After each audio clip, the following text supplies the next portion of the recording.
তো ফাইনালি দেখতেই পাচ্ছ আমার নেল এক্সটেনশন হয়ে গেছে। মা বলো কেমন লাগছে দেখতে নেলসটা আমার? ভালো। ভালো। ও বলেছিল পার্পল, পার্পল করিনি, বাট আমি আমার পছন্দের মতন করেছি। তো আমার প্রিয় ভিউয়ার্স, এবার তোমরা কমেন্ট করে বলো এটা কেমন হয়েছে। তুমি বলো, তুমি দেখে দেখে আইডেন্টিফাই। পিঙ্ক, পিঙ্ক লাগছে দেখতে। ভালো করে দেখো পিঙ্ক লাগছে কিনা, ও বুঝতে পারছে না, বুঝেছো? লাইট পড়েছে প্রচুর। আর এটা কি কালার? এটা কি কালার বলো? পিঙ্ক এন্ড কি? White. Pink and golden, red and golden কে পিঙ্ক এন্ড হোয়াইট হয়ে গেছে। মানে কালারটা এখন লাইটের জন্য অতটা বুঝতে পারছি না, বাট আমরা যেহেতু পরেছি তাই আমরা বুঝতে পারছি। খুবই ভালো এসছে আর ভীষণই ব্রাইট লাগছে, গ্লসি গ্লসি লাগছে হাতটা দেখতে।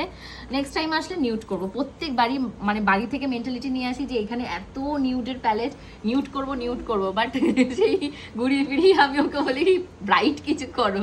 আগের বার তো ভর্তি করে হাতে সেই গ্লিটার লাগিয়ে নিয়ে গেছিলাম, তো এইবার একটু কম করেছি। হোপফুলি পরের বার এসে নিউড করবো। তোমরা একটা নিউড শেড আমাকে বলো, সাজেশন দাও, যেটা নেক্সট টাইম এসে আমি এসে করবো এখানে।